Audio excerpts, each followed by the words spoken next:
Kabina biso. Merci beaucoup.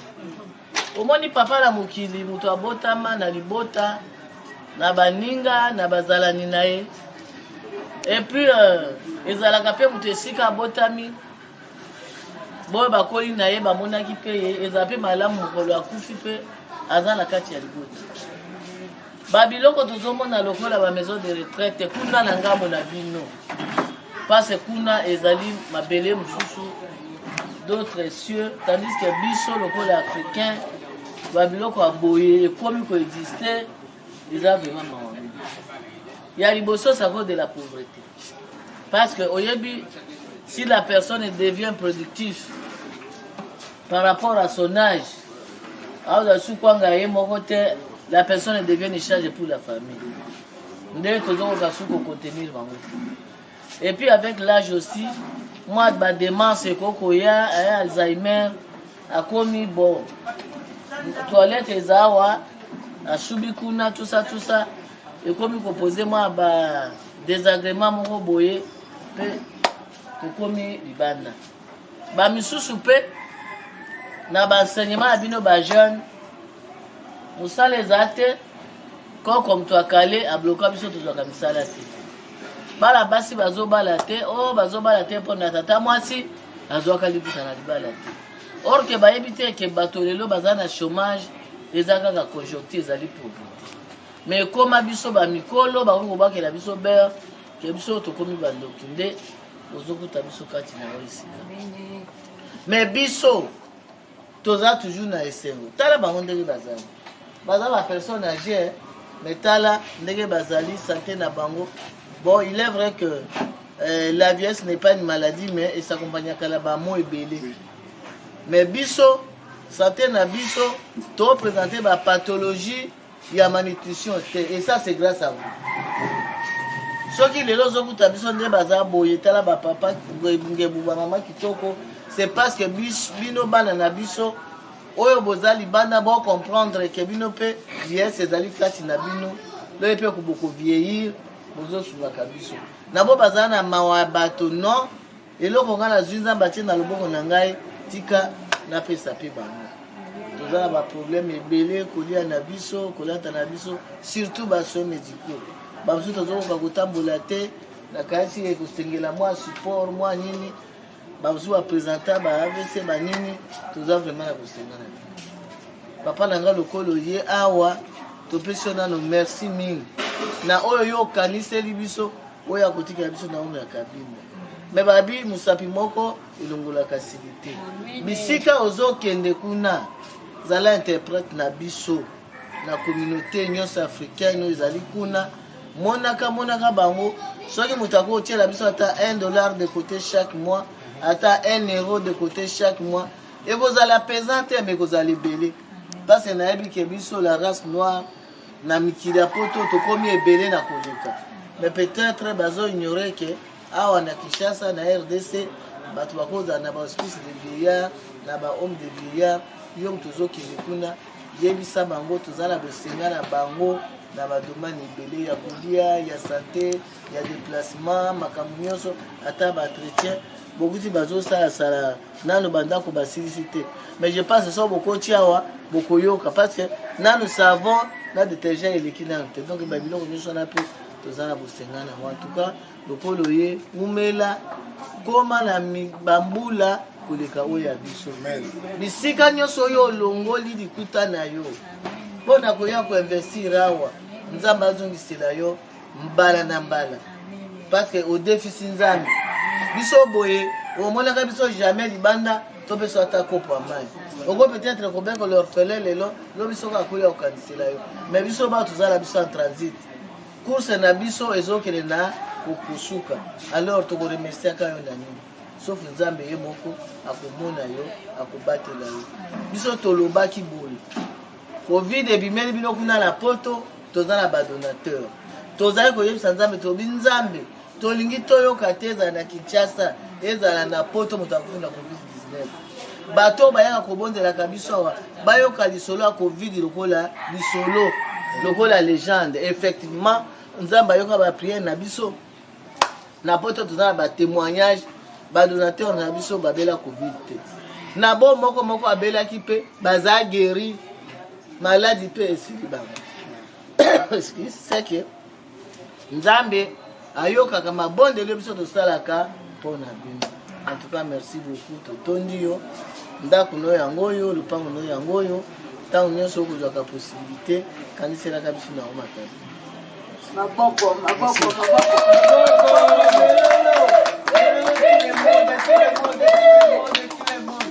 Bon, ngai soki na koloba na kopesa d'abord mama merci na mama na bapapa na biso balia merci ngai peut-être bomoni ngai naye kosala moi geste oyo naza nango c'est vrai euti vraiment du fond de mon cœur mais naza na plaisir makasi parce que nabwaki te napesi na baboti na ngai moboti aza kaka te oyo abimisi oyo na libumu na ye te oyo te oyo nyonso tokutaka na nzela baza baboti na biso ngai nakufela tata nakufela mama me naza na bamama naza mpe na bapapa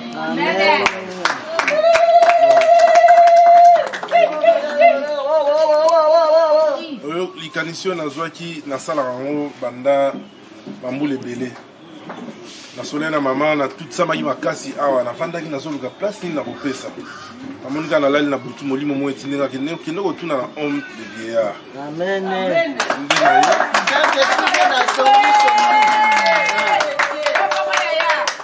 nde na ye nayaki nasoli na mama nayebisi mama nazozonga na ngai mais biloko oyo kokumela te fona ya kotikela no lobi nayaki ya lobi na bilobi kaka fona azalaka fona ya kotikela bino soki napesi bino biloko oyo nayebi ke babi banzambe na biso ya se nde bino baboti biso lilobo bokoloba moko na monoko na bino epa na ngai ezali merci oyo bosengi na ngai c'est-à-dire ke so bovandeli nzambe boyesi nzambe bakisa asala lisusu boyebakaki na ye nzambe apesa ebele na koya lisusu nasolai na mama namemeli nayebi ke babeti bokoli mwa déplacement ezalaka mwa mpasi amemi mwa badéambulateur oyo bokotambolaka eza apui azosimba azotambusa yo otaka kotelema otamboli na lobi ntango tosoli na mama nayebisi na oyakaka na yango me nake nafandi molimo esepeli te bongo oke kaka boa te mwa fufu totika te mwa nini te bo yango tolinga nzambe oyo lokola makoki ezalaki nango mingi te nabi te nasalaka mwa geste moko mpo eza vite fait nazokende nayeli bino mwa sak moko ya fufu mwa sukali mwa mafuta botia kaka na kati bomeka kaka omela te mwa tie komela okanisaka biso baoyo ozali ebele oyo tokanisaka bino ngai deja ngai moko na libota na ngai mobimba na bana nyonso na tout le monde tokanisaka bino na mama na bango nyonso tout epuis naza mpe na baninga oyo tosalaka na bango basungaka biso neti motu etindi baya kosala image oyo HD Vision ali ndeko tobanda na ye mpe makambo oyo tosalaka yango kuna asungaka so naza na bamakambo tozalaka na ye epuis na bandeko oyo bacelestin longo bato baza mo ebele baza partout par là bamamisa masukidi baza baana bamama ana baasha baeli bato nyonso tu baclaudette oyo natangi te badomi baza soki likambo ezali na bandeko yanga moko mpe donc nakomima sango na maloba mama lobi bosenga ezali tokende tobunda lisusu oyo ezalaki nango kaka tokomeka tokobunda lisusu totala ndenge tokosala yango mpona mwa geste na kopesa officiellement nabimisa ata mwa nini moko mama moko asimba ata alakisa ata ke ekoservir ye nabimisa yango na nsima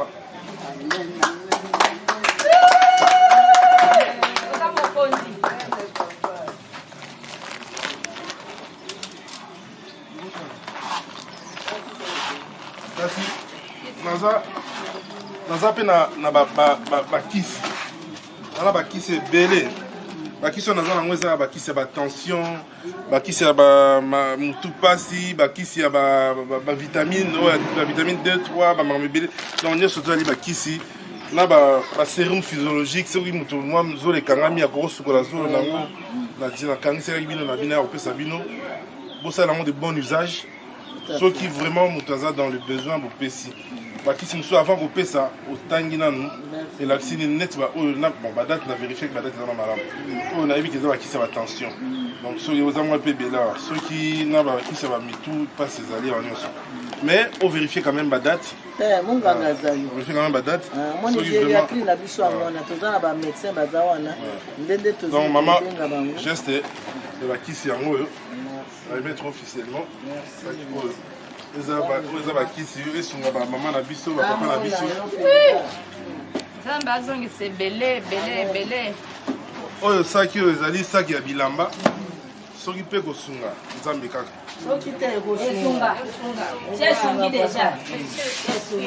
saki ya bilamba eza wana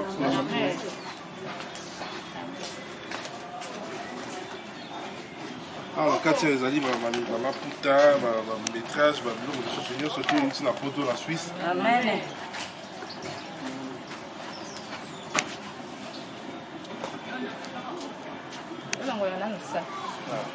oyo nazokende mpe kopesa baorphelin basapato oyo nakokende tikela bango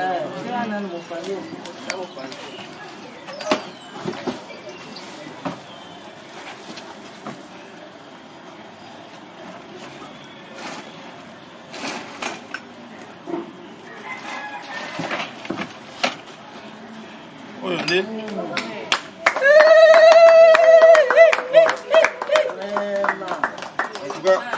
on se fait la maman mon va jouer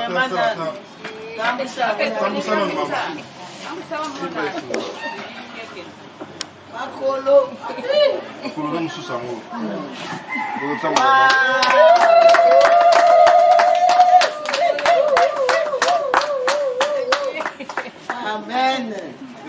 ezaka moko te mosusu mpe eza bamodele mosusu eza mpona badéplacement mingi te eza préparé donc oyo eza badéplacement na bakati ya ndako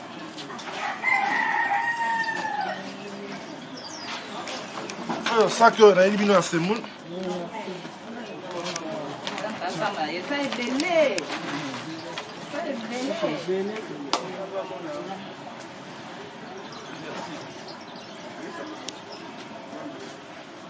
moi sukali na mama mafuta eza mingi te tolia kaka to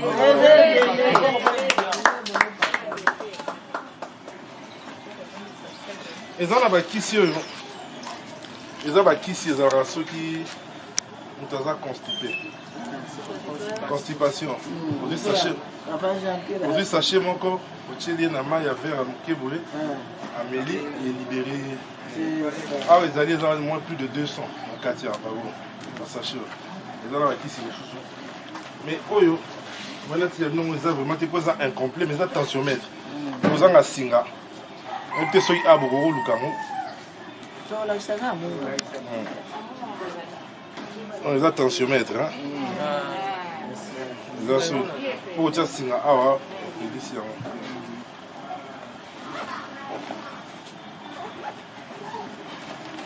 awa na bakisi mosusu mpona yebisi yo ya baconstipation nyonso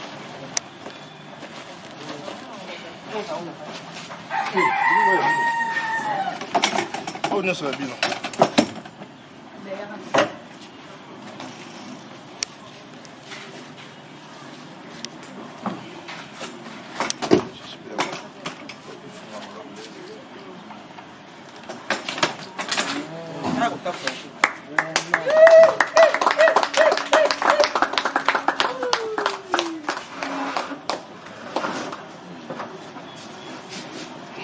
biloko kolia esili te biloko oyo nyonso ya kolia nautaki nango poto eza baboîte de conserve eza basaki te eza ya bamadesu baboîte de conserve oyo bacouscous soki oyo eza bafruit sec eza donc bafruit eza lokola ozwi ananas bakausi yango okokolia yango ovandi ovandi na okimi eza bamwa sukali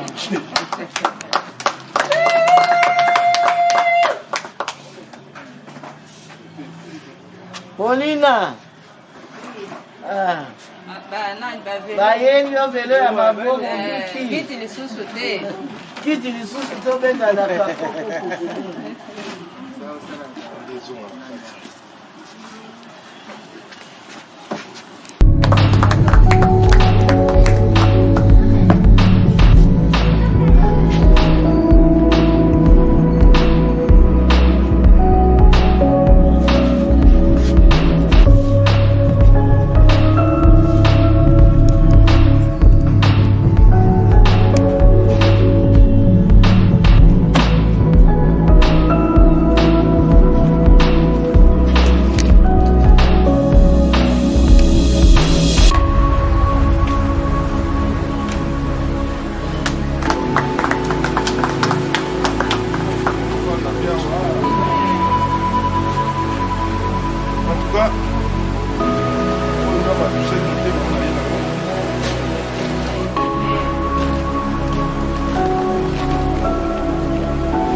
Koyukolo baboy.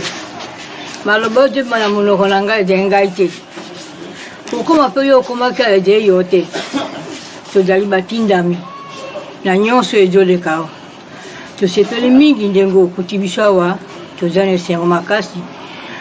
Bakisi naza koyoka sante eze malamu te.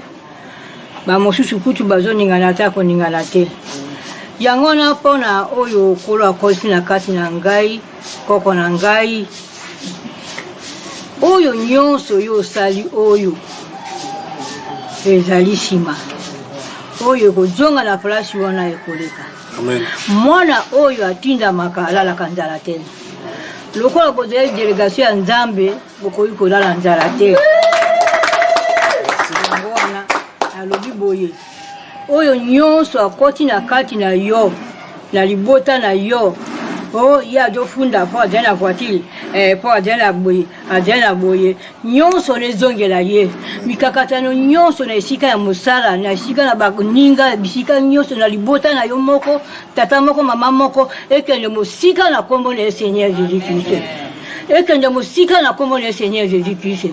Ekende mosika na kombo na Seigneur Jésus-Christ. Ngai moto na lobi yango te yo moto pesi ngai na pesa yango na koko na ngai. Na koyuko baboye po yo ozali mopaya. Soko zaki moto na biso awa. Ozomona lokwa tozali awa tishuka. Ba mosusu balala kaka molili. Ba biloko batiaka na bandako ese kufa na ngonyoso. Moyo ya kobongisa yango ejete mama Cécile akoka kosala mosala wana te. Bitumba ejeli na biso awa yango wana. Kasi soka ejeli mpona kolia, kolata, komele, ejeuta na maboko na bino. Oyo azeli banda tongo ti siko ameni na oti te biso tomeliti. Tosi totondi. Na ngolo na ye ndenge aza kosala. Papa lokolo ozokende. Nzambe asalaka milakre na ye nga na kamwaka te asalaka milakre ndenge nini. Soki omoni ngai koko na yo lokola nazali awa. Na bimi na kati ya banguna Nzambe moto abimisaki ngai. Tala bambeli batobeta nga na nzoto mpona mwana na ngai balobi ngai moto nabomi ye kasi Nzambe moto abotelaki ngai aye kotia ngai na esika oyo eleki kimia ke oyo nazalaki na maboko na mwana. Yango napesi merci na oyo nyonso eleki awa papa ozala na eloko moko ya mabele na mutu na yo te loba te oyo nazwi na bakoko na ngai yango natomima na yotambala tosukisi bongo na kombo na Seigneur. Merci maman.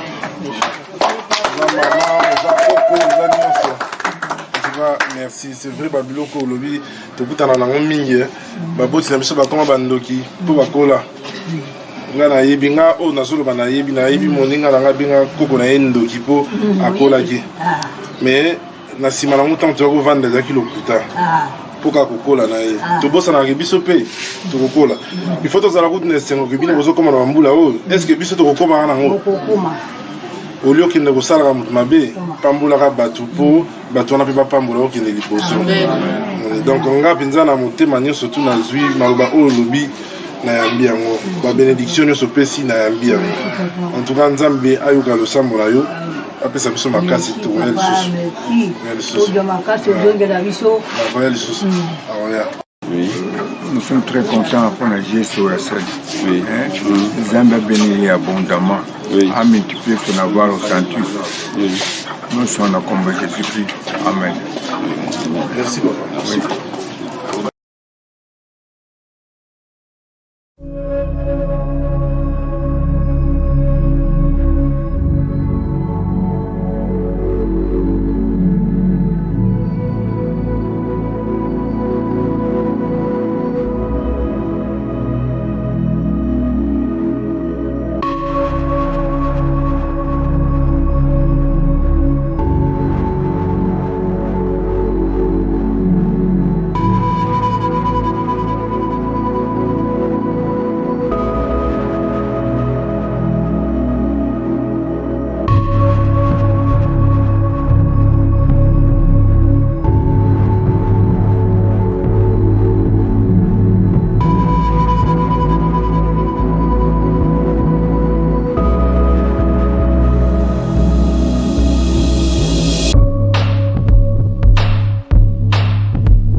kutala na papa ya kutala biso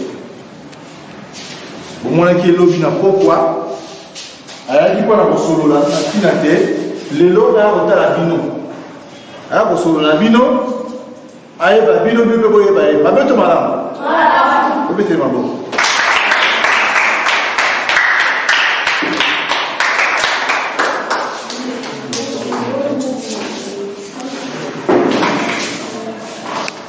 awuti musika aye lokola moboti nyonso aya kotala bana na ye mwa lipa moke mwa mai moke akomela ezali akosolola bino ye moko ayebisa bino esengo na ye ezali nini mpo na bino epuis azosala eloko nini mpo na bino ça va opesa maboko papa zwali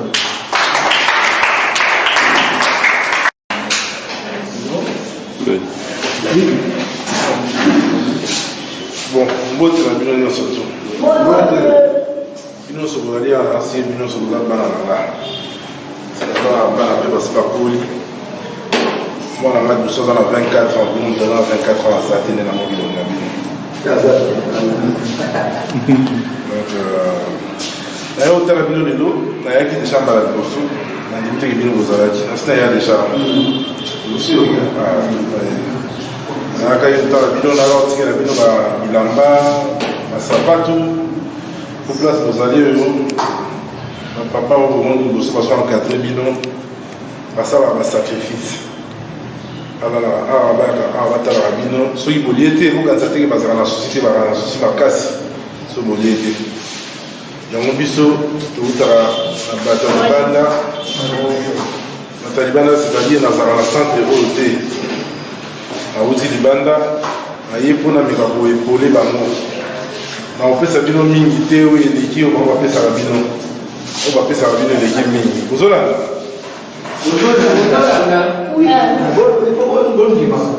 kopesa bino oyo eza mingi te oyo eleki bango bapesaka bino bango bapesaka bino koleka biso toyaka kokomplete bango baza na bino mikolo nyonso tu awa na remercier d'abord directeur na ndenge accepte ke naya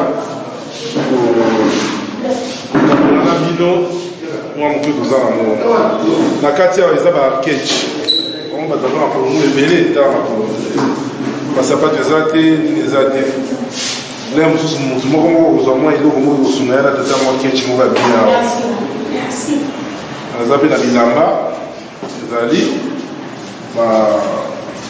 badirigant na bino oyo baencadreur na bino oyo baza awa nde bango nde bakozwa po bapesa bino nga naye kopesa bango bakopesa bino bokozwa ngo bokoma esi ekomi deja saka ya semoun oyo eza mwa soki lelo fufu ezangaki kolia eza mwa fufu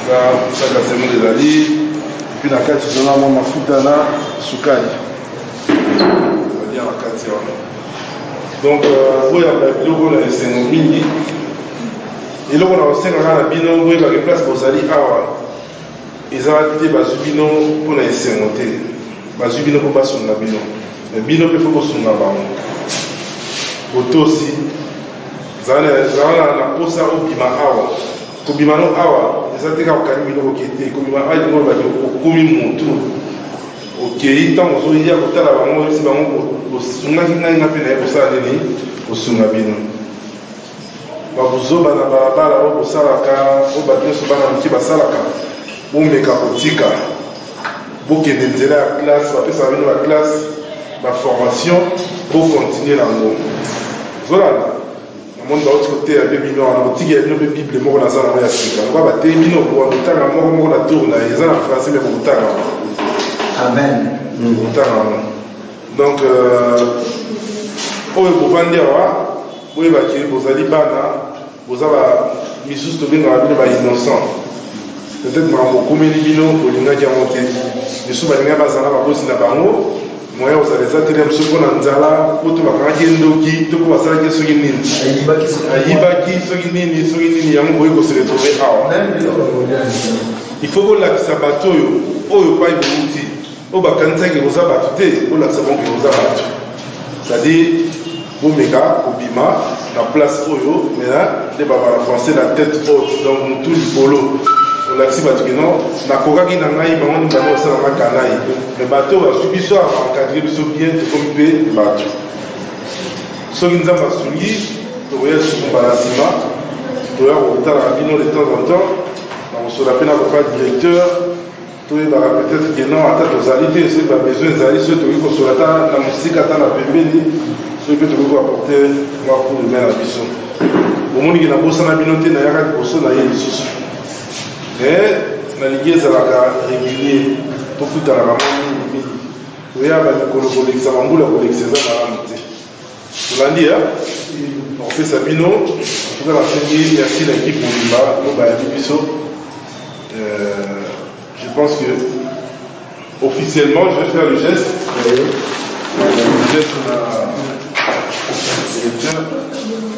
c'est celui qui s'occupe de la logisticien. Oui, vous allez logisticien. Vous prenez, vous le répétez. En tout cas, je vous donne ça avec beaucoup de cœur. Faites un bon usage. Permettez aux enfants de faire un geste de ça aux enfants, comme ça au moins les enfants pourront, même s'il n'y en a pas beaucoup, et les plus importants allaient avoir. Là, ça va donner des délais. Ça va donner des délais. Là, si par exemple, surtout, moi, ça pas trop, mais en tout cas, papa et maman, on va compter là. Je vais me poser la question, je suis qui?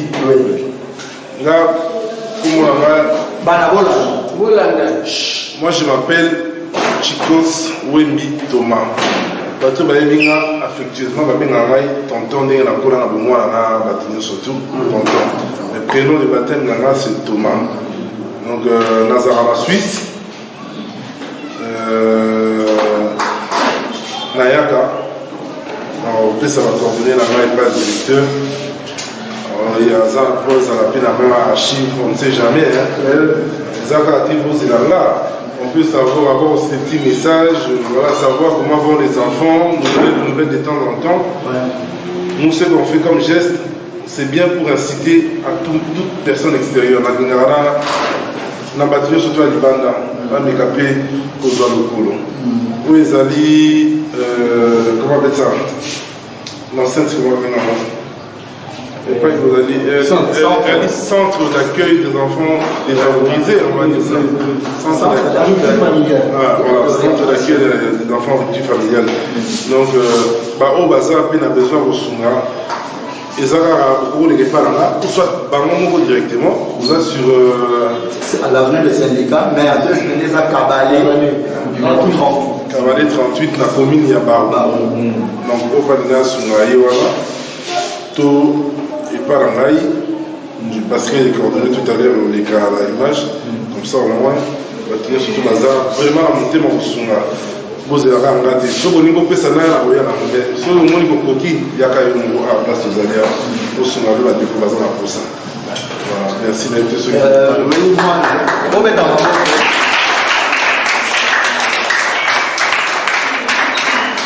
Merci beaucoup, Papa Chikos Thomas.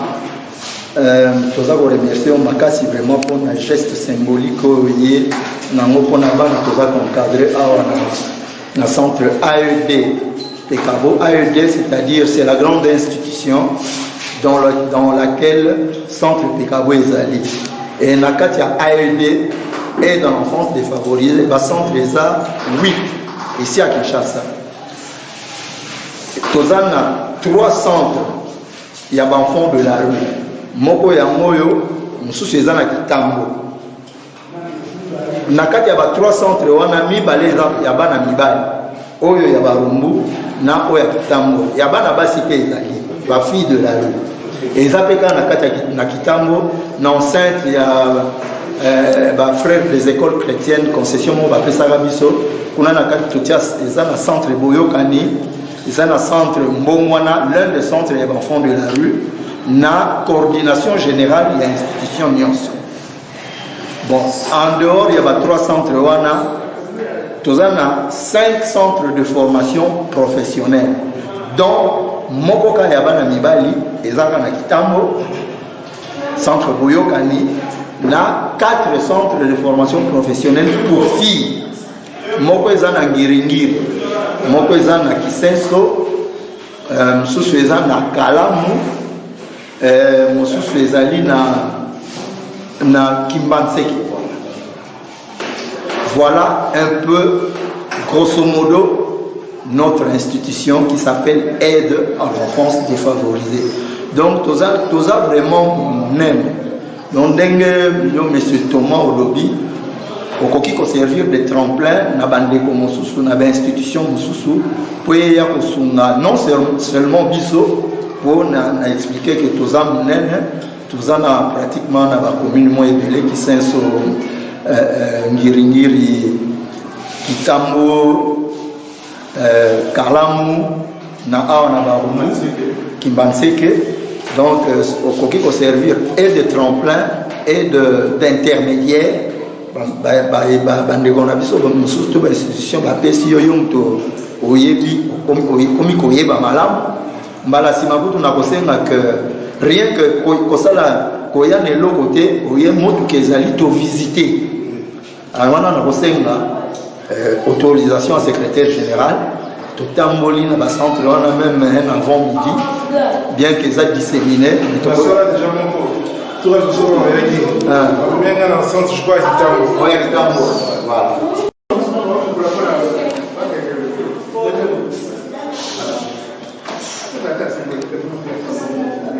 Non, mais non, il faut checker encore. Comme ça, on va le bataille. Oui. Son bébé, il est un basse, il est un donc on a les abonnés. Donc, les abonnés, pour vous avoir basse, vous mettez la basse. C'est comme ça.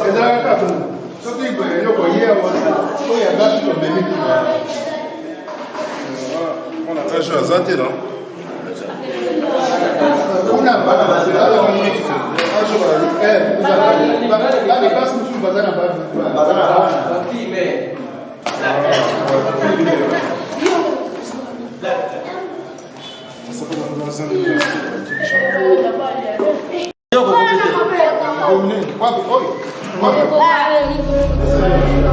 Meka, évoqué au téléphone. Meka, ça va. Au cas d'attente.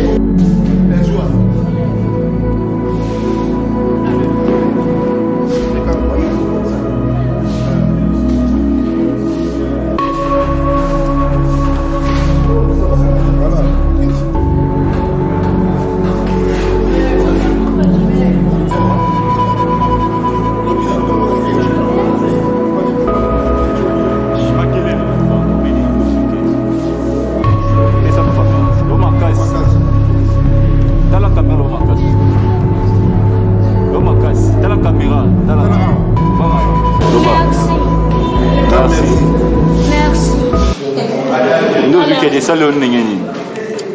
Salima bien ndenge ayeli matete. Donc nazalaki makolongo esali ma bien. Ça, merci hein.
Mes impressions sont les plus tendres, les plus respectueuses et les plus accueillantes et les plus impressionnantes parce que ce n'est pas donné à tout le monde de penser à se laisser pour compte, à se démunir, à ces enfants abandonnés.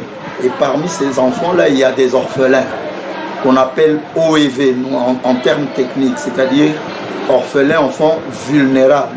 Ce sont des vulnérables. Ils sont très peu qui pensent à ces vulnérables. Et c'est pour cela que nous vous remercions, M. Chikos Thomas, d'avoir pensé à ces enfants. Et comme on le sait, ce n'est pas la première fois que vous venez ici, c'est la seconde fois et vous avez même visité un de nos centres qui se trouve à Kitambo. Parce que l'AED, c'est une grande institution qui a en son sein 8 centres, comme je l'avais dit en bas.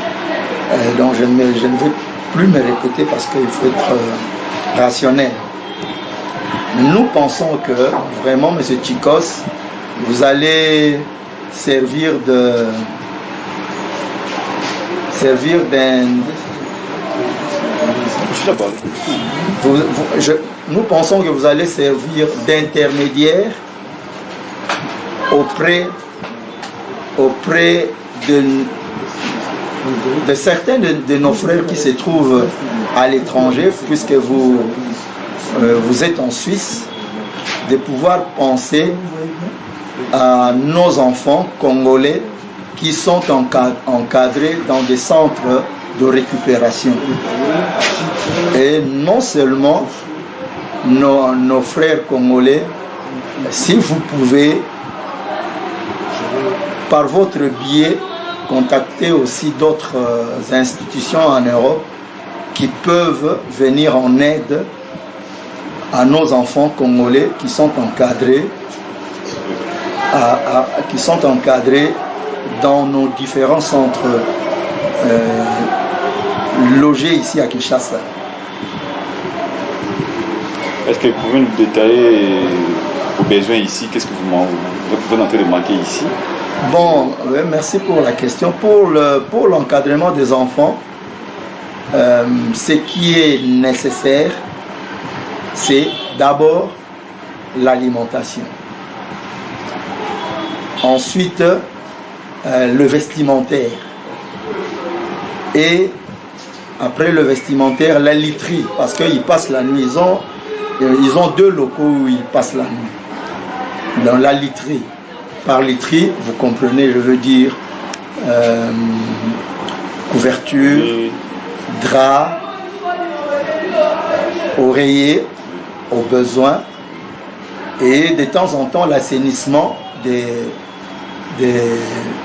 dortoirs.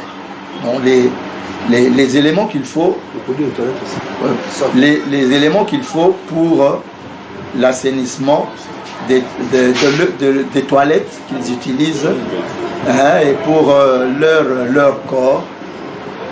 Et en dehors de ça, n'oublions pas qu'il y a un dispensaire ici sur place. Et pour ces enfants, souvent ils sont victimes du paludisme, la malaria, bien qu'il y a des moustiquaires, mais le soir, avant de rentrer dans leur loge, il y a des moustiques qui leur piquent en regardant la télé, ou quand il y a des matchs de football, les ligues de champions, et ainsi de suite. Ils sont nombre de combien ici? Bien sûr aussi. Parce que la turbulence. Oui. Et le centre peut loger réglementairement dans de bonnes conditions 50 enfants. Mais pour le moment, ils sont une trentaine, tout simplement parce que nous n'avons pas de... D'abord, il y a les conditions des mesures barrières qu'il faut respecter. Il ne faut pas trop entasser les enfants. Et ensuite, en dehors de ces mesures barrières, il y a aussi le fonctionnement en soi qui fait défaut parce que nous n'avons pas un partenaire attitré pour suivre l'évolution dans notre orientation d'éducation, d'instruction, ces enfants. Merci beaucoup. Je remercie d'abord, beaucoup pour votre accueil. C'est M. Jean-Paul. M. Jean-Paul, le directeur du centre, je remercie beaucoup pour votre accueil. Et comme vous l'avez dit, ce n'est pas la première descente ici. On a déjà fait, on avait promis de revenir, on essaie de revenir petit à petit. Mais je pense que ce qu'on fait, c'est bien, mais c'est encore peu. On peut essayer de faire un peu plus, parce qu'on sent qu'il y a le besoin, on parle des produits de toilette, des produits détergents, tout ce qui est hygiénique, tout ce qui est pharmaceutique, la laiterie, voilà, tout. Mais je ne peux pas vous promettre aujourd'hui que demain je viendrai le faire, non. Mais je pense que demain je reviendrai quand même faire un petit peu encore de plus sur ce que nous avons fait aujourd'hui. Moi, je le fais avec un cœur, c'est-à-dire que je n'ai pas ces chaussures que vous voyez, ces vêtements que vous voyez, ce sont souvent les chaussures, vêtements de mes enfants et des familles qui nous connaissent, c'est-à-dire des amis et tout ça. Voilà. On a essayé de demander, ils nous ont donné, il y en a beaucoup qui nous ont fait ces dons-là. Mais je suis soutenu quand même par Madame Chikos, voilà, et qui aussi, elle essaie de faire quelque chose aussi pour vous. Elle essaie de mettre la main dans la pâte, comme on dit. Et je remercie aussi surtout mes enfants. Christian, Gloria, Abigail, Emmanuel, Marie-Thérèse et Alidor. Ces enfants-là, je les ai cités parce que eux, comme ils savent que papa fait ça, ils me donnent tout ce qu'ils ont. Papa, tiens, le jour que tu iras en Afrique, ramène ça à nos frères et sœurs qui sont là-bas. Donc, j'exhorterai mes enfants à continuer ainsi et à essayer d'épauler papa, même mentalement, spirituellement, pour que les choses se passent très bien. Donc, j'appelle encore toute personne de bonne volonté qui veut sincèrement aider cet orphelinat qu'on a ici. Venez, joignez-vous à nous. Joignez-vous à nous. Tout ce que vous donnerez, tout ce que vous direz, tout ce que vous voudriez, on va le faire ici ensemble avec le groupe. Moi, actuellement, je le fais seul. C'est-à-dire seul. On peut bien me donner tout ce qu'on me donne, mais il faut payer la douane pour venir ici. J'ai fait un conteneur pour ramener tout ça. J'ai payé, si je vois les deux douanes, c'est-à-dire là-bas et ici, à peu près dans les $20 000. Donc, ces $20 000, je ne suis pas riche. Moi, je gagne peut-être 10 fois moins, 10 fois, 100 fois moins que ça. Je peux dire ça. Mais je le fais parce que j'ai besoin que mes frères et sœurs ne se retrouvent pas dans la merde. Donc, les amis, joignez-vous à nous. Mon téléphone, c'est les 0033 6 38 61 70 05 ou 0033 6 38 61 70 05. Et je suis aussi sur Facebook au nom de Chikos Wemby Thomas, c'est-à-dire TSHIKOS, un peu plus loin, WEMBI. Et le prénom c'est Thomas. Donc on est là, on vous attend.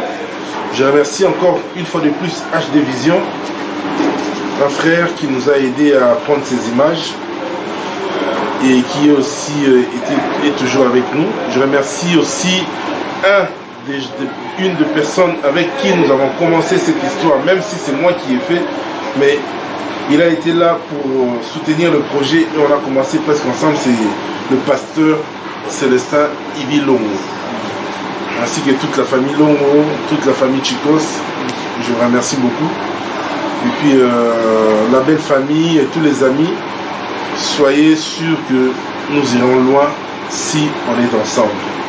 Donc j'exhorte tout le monde à mettre la main dans la pâte. Merci à mon vieux aussi qui me prodigue beaucoup de conseils, le vieux Pedro Masukidi, Dieu ma bise, qui est en Suisse. Donc je remercie toute la famille et j'espère vraiment sincèrement qu'avec l'appui de tous, nous irons de l'avant. Merci à vous aussi qui m'avez accueilli. Merci pour tout ce que vous faites pour ces enfants qui sont ici. Vous pensez peut-être que vous avez une tâche facile, mais ce n'est pas une tâche facile. Elle est très difficile la tâche. Parce que ces enfants-là, il faut les éduquer, il faut les encadrer, il faut les nourrir, il faut les vêtir. Je sais que vous êtes parents. Et quand ces enfants ne mangent pas, vous n'êtes pas bien non plus. Parce que ces enfants viennent pleurer chez vous parce que pour eux, les vrais parents d'eux, c'est vous qui êtes ici, qui les encadrez. Mais lâchez rien. Continuez. On viendra toujours, j'espère, avec l'appui et la force de Dieu, on reviendra vers vous. Merci pour